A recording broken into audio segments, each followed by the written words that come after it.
Hello viewers, in this video I will show you how to live stream on TikTok from your PlayStation 5. To do that, you need a PlayStation 5, a computer, and a Twitch or a YouTube channel. Launch the game you want to stream. Press the share button on your controller. Navigate to broadcast settings. Select your preferred platform like Twitch or YouTube. If you only want to stream on TikTok, set your Twitch or YouTube stream to private in the live settings. Open your browser and search for TikTok Studio download.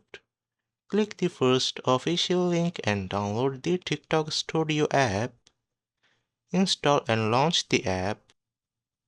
Open TikTok Studio and go to your live stream.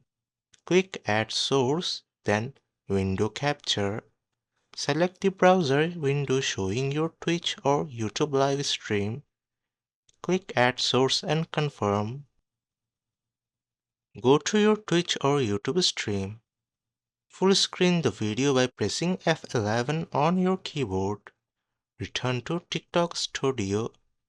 Your game should now be visible. That's it. You are now streaming on TikTok from your PS5.